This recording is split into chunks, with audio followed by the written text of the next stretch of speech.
بسم الله الرحمن الرحيم الحمد لله والصلاة والسلام على رسول الله وعلى آله وأصحابه أجمعين أما بعد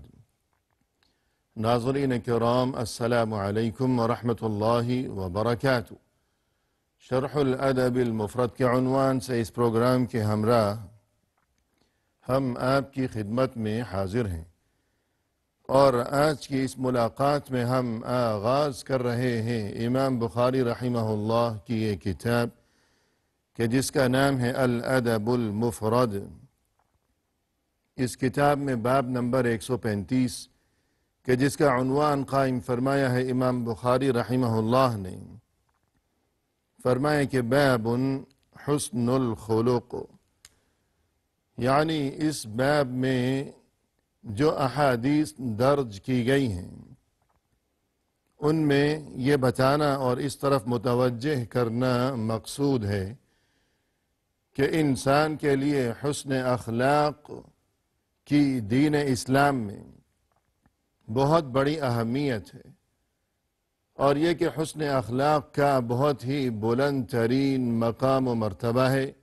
دینی تعلیمات کی روح سے ہر انسان کے لیے۔ اور یہ جو فرمایا کہ حسن الخلق، تو ہمیں یہاں یہ بات معلوم ہونی چاہیے کہ یہ جو لفظ ہے الخلق، تو ایک لفظ ہے الخلق اور اسی طرح دوسرا لفظ ہے الخلق۔ الخلق کے معنی ہے عربی لغت میں انسان کا یہ ظاہری حلیہ، اور انسان کی یہ شکل و صورت، یہ اس کا جسم، یہ اس کا بدن، یہ قد و قامت، یہ جسامت، اور یہ انسان کی نظر آنے والی ساخت، کہ کسی بھی انسان کا یہ جو سراپا ہے اسے عربی میں الخلق کہا جاتا ہے،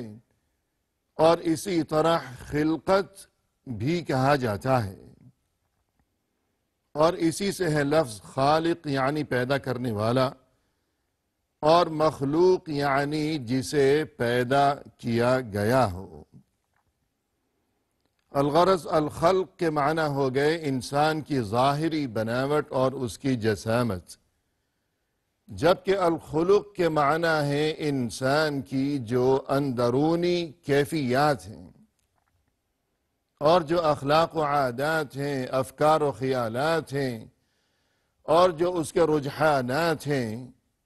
کہ انسان کا مزاج کیسا ہے، اس کی طبیعت کیسی ہے، اس کی عادتیں کیسی ہیں، اس کا انداز فکر کیسا ہے۔ تو یہ ایسی چیزیں کہ جن کا تعلق ظاہر سے نہیں بلکہ باطن سے اور انسان کی اندرونی اور قلبی کیفیات سے ہے، تو اس چیز کو الخلق کہا جاتا ہے۔ اور پھر مزید یہ بات سمجھنا بھی ضروری ہے اس حوالے سے کہ یہ جو الخلق کے جس کے معنی ہے انسان کی اندرونی کیفیات اور جس کی جمع ہے اخلاق، تو اخلاق یا الخلق کی دو قسمیں ہیں۔ ایک قسم کا نام ہے حسنہ اور دوسری قسم کا نام ہے سیئہ۔ تو اخلاق حسنہ یعنی انسان کے اچھے اخلاق، اور اخلاق سیئہ کے معنی ہیں انسان کے برے اخلاق۔ رسول اللہ صلی اللہ علیہ وسلم کی پاکیزہ تعلیمات کے مطالعے کے دوران ہمیں یہ بات نظر آتی ہے کہ آپ صلی اللہ علیہ وسلم بکثرت اللہ سے یوں دعا اور مناجات کیا کرتے تھے: اللہم اہدنی لأحسن الاخلاق لا يهدي لأحسنها إلا أنت واصرف عني سيئها لا يصرف عني سيئها إلا أنت، یعنی یا اللہ تو میری رہنمائی فرما بہترین اخلاق کی طرف، اور یہ کہ یقیناً بہترین اور عمدہ ترین اخلاق کی طرف رہنمائی تیرے سوا اور کوئی نہیں کر سکتا۔ اور یا اللہ تو مجھے محفوظ رکھ، مجھے دور رکھنا برے اخلاق سے،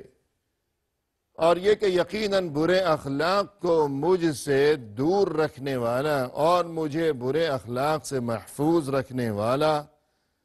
کوئی نہیں ہے تیرے سوا۔ اور اسی طرح آپ صلی اللہ علیہ وسلم یوں دعا کیا کرتے تھے، اللہم انی اعوذ بک من منکرات الاخلاق، یعنی یا اللہ میں تیری پناہ طلب کرتا ہوں برے اخلاق سے۔ تو اس سے ناظرین کرام پہلی بات تو یہ سمجھ میں آئی کہ اخلاق یعنی انسان کی جو اندرونی کیفیات ہیں اور جو اس کی عادات ہیں اور رجحانات ہیں اور طور طریقے ہیں،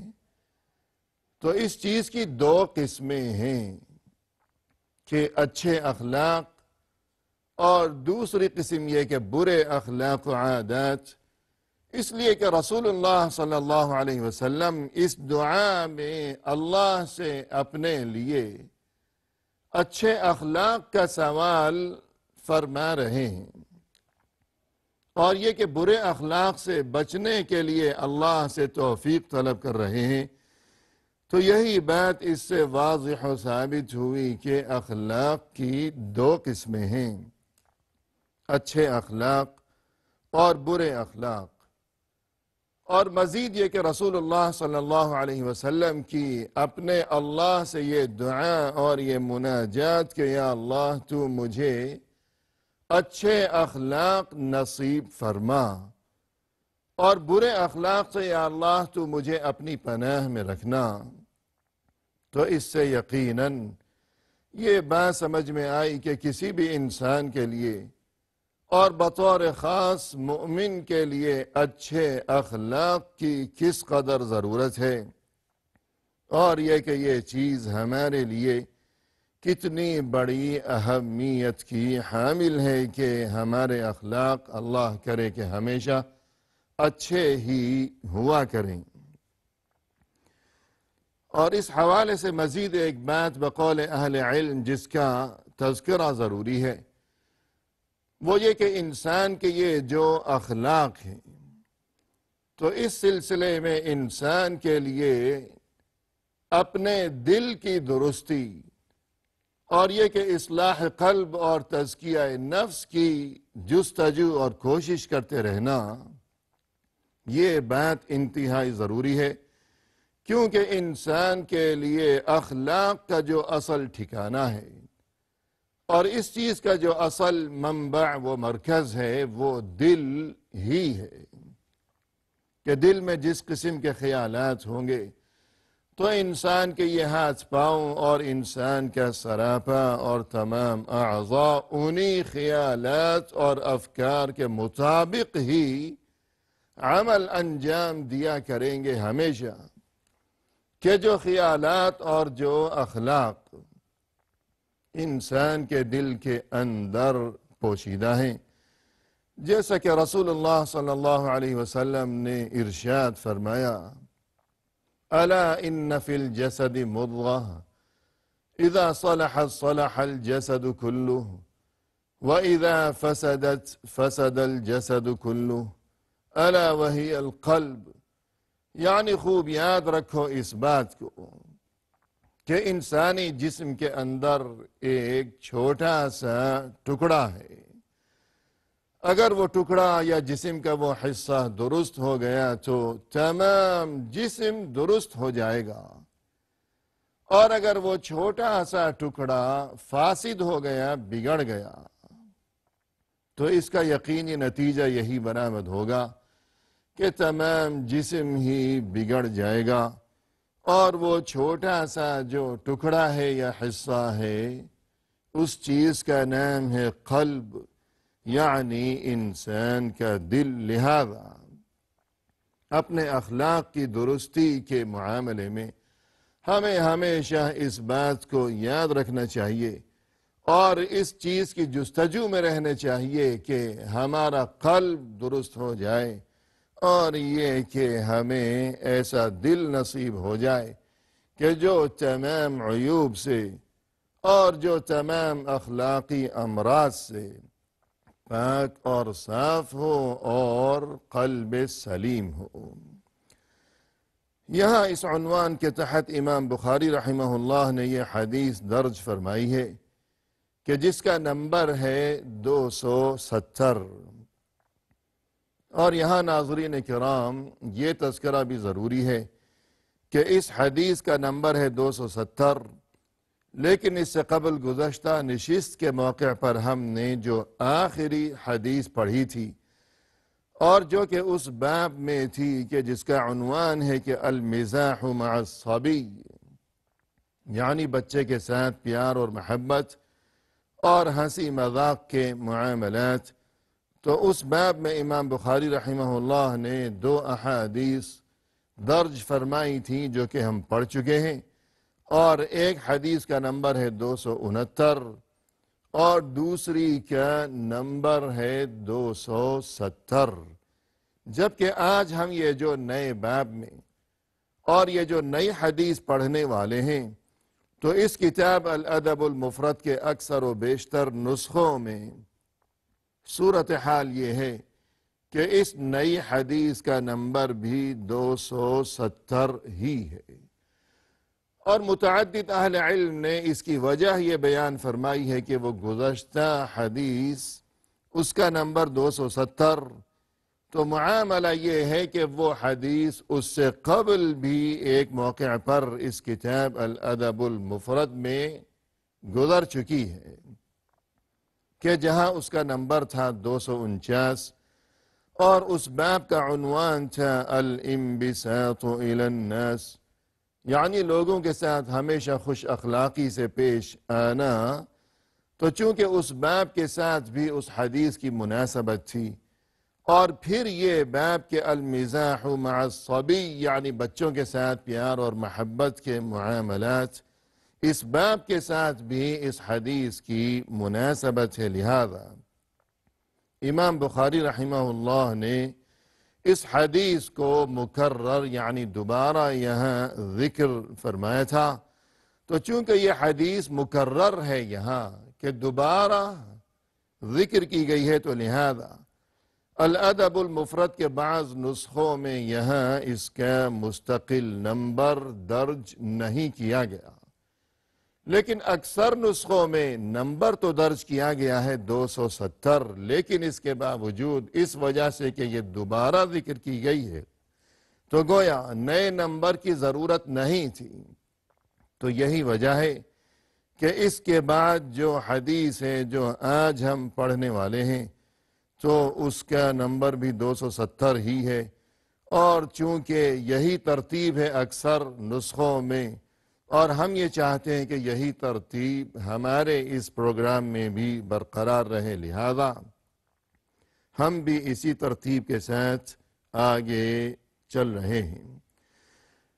تو یہ حدیث نمبر 270 فرمائے کہ عن ابی الدرداء رضی اللہ عنہ عن النبی صلی اللہ علیہ وسلم قال ما من شيء في الميزان اثقل من حسن الخلق۔ ابو الدرداء رضی اللہ عنہ فرماتے ہیں کہ رسول اللہ صلی اللہ علیہ وسلم نے یہ ارشاد فرمایا کہ کسی بھی انسان کے لیے اس کے میزان یعنی ترازو میں حسن اخلاق سے بڑھ کر زیادہ وزنی چیز اور کوئی نہیں ہے، یعنی قیامت کے دن ناظرین کرام، جیسے کہ یہ بات دین اسلام کے بنیادی عقائد میں شامل ہے کہ قیامت آئے گی اور وہاں اللہ کی عدالت میں سبھی کا حساب و کتاب کیا جائے گا، اور ہر انسان کے ہر اچھے برے اور چھوٹے بڑے ہر عمل کو وہاں تولا جائے گا۔ تو اعمال کو تولنے کے لیے، وزن کرنے کے لیے وہاں ایک میزان یعنی ترازو نصب کیا جائے گا، اور یہ کہ اس ترازو میں انسان کے جب اعمال وزن کیے جائیں گے، تولے جائیں گے، تو یقیناً ہر انسان کی یہی خواہش ہوگی کہ کاش کوئی ایسا عمل میرے نام اعمال میں نظر آ جائے کہ جو بہت زیادہ وزنی ہو، تاکہ ترازو کا وہ حصہ کہ جس میں اچھے اعمال رکھے جائیں گے وہ حصہ وزنی ہو جائے، جیسا کہ قرآن کریم میں ارشاد ہے، فرمائے کہ وَنَضَعُ الْمَوَازِينَ الْقِسْطَ لِيَوْمِ الْقِيَامَةِ فَلَا تُظْلَمُ نَفْسٌ شَيْئًا وَإِنْ كَانَ مِثْقَالَ حَبَّةٍ مِّنْ خَرْدَلٍ أَتَيْنَا بِهَا وَكَفَى بِنَا حَاسِبِينَ، یعنی قیامت کے دن ہم انصاف کا ترازو نصب کریں گے، اور یہ کہ وہاں کسی کے ساتھ کوئی ظلم و زیادتی کا معاملہ نہیں ہوگا، بلکہ مکمل انصاف کے ساتھ ہر انسان کے ہر چھوٹے بڑے عمل کو تولا جائے گا، یہاں تک کہ رائی کے دانے کے برابر بھی اگر کوئی چیز ہوگی، رائی جو کہ بہت ہی چھوٹی سی چیز ہے، رائی کے دانے کے برابر اگر کوئی عمل انسان نے انجام دیا ہوگا اچھا یا برا، تو اس عمل کو بھی حاضر کیا جائے گا اور تولا جائے گا، اور یہ کہ وَكَفَى بِنَا حَاسِبِينَ، ہم تو حساب و کتاب کے لیے بہت کافی ہیں، یعنی انسان کا حساب و کتاب اور انسان کے وزن کا اعمال اللہ کے لیے کچھ بھی مشکل نہیں ہے۔ اور پھر یہ کہ وہاں اعمال کے وزن کا جو نتیجہ برآمد ہوگا، فرمائے کہ فَأَمَّا مَنْ ثَقُلَتْ مَوَازِينُهُ فَهُوَ فِي عِيشَةٍ رَاضِيَةٍ وَأَمَّا مَنْ خَفَّتْ مَوَازِينُهُ فَأُمُّهُ هَاوِيَةٌ وَمَا أَدْرَاكَ مَا هِيَهْ نَارٌ حَامِيَةٌ، اعمال کا جب وزن کیا جائے گا تو جس کسی کی نیکیوں کا پلڑا بھاری ہو گیا تو وہ ہمیشہ کے لیے دل پسند زندگی میں ہوگا، جبکہ جس کسی کی نیکیوں کا پلڑا ہلکا ہو گیا، یعنی نیکیاں کم ہوئیں اور برائیاں زیادہ ہو گئیں خدا نخواستہ، تو اس کا انجام یہ ہوگا کہ فَأُمُّهُ هَاوِيَةٌ، اس کا ٹھکانہ تو ہاویہ ہے۔ وَمَا أَدْرَاكَ مَا هِيَهْ، تم کیا جانو کہ یہ ہاویہ کیا چیز ہے، نار حامیہ، یہ تو بہت ہی بھڑکتی ہوئی آگ ہے۔ اللہ ہم سبھی کو محفوظ رکھے اس بھڑکتی ہوئی آگ سے اور برے انجام سے، دنیا میں بھی اور آخرت میں بھی۔ تو الغرض جب اعمال کا وزن کیا جائے گا اور انسان اپنی آنکھوں سے یہ منظر دیکھ رہا ہوگا کہ میرے اعمال کا وزن کیا جا رہا ہے، تو اس وقت اس کی یہ خواہش ہوگی کہ کاش میرے نام اعمال میں کوئی ایسا عمل نکل آئے جو کہ بہت ہی وزنی ہو، تاکہ نیکیوں کا حصہ میرے لیے بھاری ہو جائے۔ تو اس موقع پر رسول اللہ صلی اللہ علیہ وسلم کا یہ ارشاد ہے اس مناسبت سے کہ کسی بھی انسان کے لیے جو سب سے زیادہ وزنی عمل ہوگا، وزنی چیز ہوگی، اس چیز کا نام ہے حسن الخلق، یعنی خوش اخلاقی۔ یعنی ہمارے لیے یہ بات کس قدر ضروری ہے اور کتنی اہمیت ہے کہ ہمارا اخلاق اچھا ہو، تو اس چیز کا اندازہ رسول اللہ صلی اللہ علیہ وسلم کے اس ارشاد مبارک سے ہمیں خوب کر لینا چاہیے۔ وآخر دعوانا ان الحمد للہ رب العالمین۔